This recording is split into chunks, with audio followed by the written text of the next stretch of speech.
Haste ganangono 29 Mei ni simi 12 Jun jora tui hukbar butang ni samung butang rongno tui wansuk laijaka aboni kaisa engka tang salo Phottigrai Nazrul Kola Khetrogo hukbar haba nok ni bising tui kaisa samung butang koksap laima songsa laikha as halo Phottigrai Bidhan Sabha ni amchaini khoroktam hukbar khlainai rok niyago hukbar ni samung ni mano yaphoriri laikha aro manjaka mantri Sudhanshu Das amchaini tangphang okra Amolendu Das Kumarghat 50 nong ni tuiphang hukbar bedek malmata hamkrai bedek a bedek ni kabangma tang okra rokbo manjak baikha mantri tei kubuni adong rok kok narak thani hapang ni phasing tui hamkrai ni samung tangjakmani rokno saikhnari kha abono karei hukbar khlainai rokni sep sap ni koknobo saikhnari kha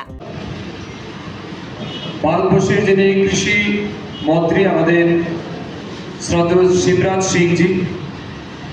ওনার নেতৃত্বে দেশব্যাপী শুরু হয়েছে এবং আমাদের রাজ্যের যিনি কৃষি মন্ত্রী সিনিয়র মিনিস্টার মাননীয় রতনলাল নাথ মহোদয়ের নেতৃত্বে প্রত্যেকদিন আমাদের রাজ্যেও এই বিকশিত কৃষি সংকল্প যাত্রা কিন্তু শুরু হয়েছে আমি যেটুকু জানি এই বিকশিত সংকল্প যাত্রার প্রোগ্রাম সারা রাজ্যে প্রায় 1000-এরও বেশি প্রোগ্রাম করার টার্গেট রয়েছে অর্থাৎ গ্রাম পঞ্চায়েত ভিত্তিক যেমন হবে বিভিন্ন sub division level block level district level state level এভাবে সাবসিকুয়েন্ট ওয়েতে এই প্রোগ্রামগুলি কিন্তু আগামী দিন করা হবে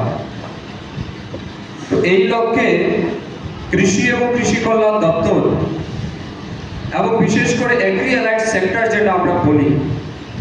agriculture department horticulture department fishery department animal resource development department এই চারটা দপ্তরকে সাথে নিয়ে আমাদের এই বিকশিত সংকল্প যাত্রা কাজ করছে আমরা জানি বর্তমান ভারতবর্ষের যে জিডিপি সেই জিডিপির প্রায় 20-22% কন্ট্রিবিউশন কিন্তু এগ্রি অ্যালাইড সেক্টর থেকে আসে অর্থাৎ আমাদের ভারতবর্ষের অর্থনীতিকে মজবুত করার জন্য এগ্রিকালচার সেক্টর কিন্তু একটা গুরুত্বপূর্ণ ভূমিকা পালন করছে এবং এটা ঠিক আমাদের দেশ কৃষি নির্ভর দেশ আমাদের রাজ্য কৃষি নির্ভর রাজ্য আমাদের রাজ্যের যারা অন্নদাতা চাষ না করে তাহলে কিন্তু আমাদের গ্রামীণ অর্থনীতি অনেকটাই দুর্বল হয়ে এবং আমরা সবাই কিন্তু তাদের উপর নির্ভরশীল তাই সরকারের মূল উদ্দেশ্য হচ্ছে আমাদের দেশ তথা রাজ্যের যারা কৃষক আছে তাদের যে কোনো মূল্যে তাদের মানসিকভাবে এবং আর্থিকভাবে শক্তিশালী করতে হবে এবং তাদের পাশে দাঁড়াতে হবে এই লক্ষ্যে এগ্রিকালচার ডিপার্টমেন্ট বহুবিধ পরিকল্পনার মাধ্যমে রাজ্যের কৃষকদের আর্থিকভাবে স্বনির্ভর করে তোলার জন্য এবং কৃষিক্ষেত্রে তাদেরকে সহযোগিতা প্রদানের লক্ষ্যে অনেকগুলি পরিকল্পনা হাতে নিয়ে কাজ করছে আপনারা জানেন আমাদের প্রধানমন্ত্রী নরেন্দ্র মোদীজি দায়িত্ব নেওয়ার পর থেকেই এগ্রিকালচার সেক্টরটাকে সম্পূর্ণরূপে গুরুত্ব দিয়ে ভারত সরকার কিন্তু কাজ করছে একটা সময় আমরা দেখেছি এগ্রি অ্যালাইড সেক্টর যেটাকে আমরা বলছি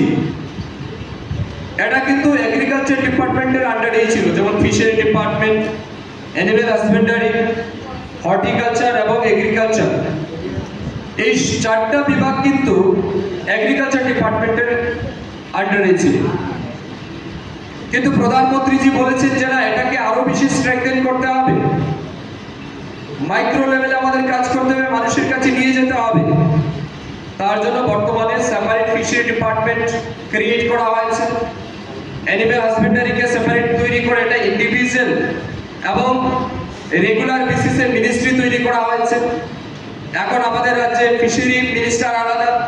অ্যানিম্যাল হাজবেন্ডারি ডিপার্টমেন্ট আলাদা তাদের জন্য ইন্ডিভিজুয়াল মিনিস্টার দেওয়া হচ্ছে যাতে করে এই সেক্টরে আরো বেশি আমরা গুরুত্ব দিই। ডিপার্টমেন্ট যাতে কন্টিনিউয়াসলি ব্যাংকের সাথে কথা বলে যে সমস্ত জেনুইন কেসগুলি আছে, জেনুইন ফার্মার যারা, তাদেরকে যাতে আর্থিক সহায়তা করার জন্য এই ডিপার্টমেন্ট যাতে কাজ করে। তো এই স্কিমগুলি কিন্তু আমাদের সরকারের পক্ষ থেকে দেওয়া হচ্ছে। আপনারা জানেন এই রাজ্যের বামপন্থীরা দীর্ঘ বছর সহায়ক মূল্যে ধান ক্রয় করা, এমএসপি চালু করা, তারা আন্দোলন করেছিল কৃষক সভার নাম করে, কৃষকদের নিয়ে মিছিল মিটিংয়ে গিয়ে তারা স্লোগান তুলেছিল। কিন্তু তাদের সরকার দীর্ঘ 25 বছর থাকলেও তারা কিন্তু রাজ্যে এমএসপি চালু করতে পারেনি, কৃষকদের কাছ থেকে সহায়ক মূল্যে ধান ক্রয় করেনি। কিন্তু আমাদের সরকার আসার পর থেকে 2018 সালের পর থেকে আমাদের সরকার, আমাদের রাজ্যের মুখ্যমন্ত্রীর নেতৃত্বে কৃষি এবং কৃষি কল্যাণ ডিপার্টমেন্ট, আমাদের ফুড ডিপার্টমেন্ট যৌথ প্রচেষ্টায় আমাদের রাজ্যের কৃষকের উৎপাদিত ধান সহায়ক মূল্যে কেনার সিদ্ধান্ত আমরা নিয়েছি এবং প্রতি বছর ধান ক্রয় করার কিন্তু কাজ আমাদের ডিপার্টমেন্ট করছে। আপনারা জানেন প্রথম যখন 18 সালের পরে শুরু হয়েছিল সেটা 18 টাকা 20 পয়সা প্রতি কেজিতে ধান আমরা ক্রয় করেছি কৃষকের কাছ থেকে। আজকের দিনে সেটা বেড়ে বর্তমানে সম্ভবত 23 টাকা 60 পয়সা মতো সম্ভবত রেট আছে।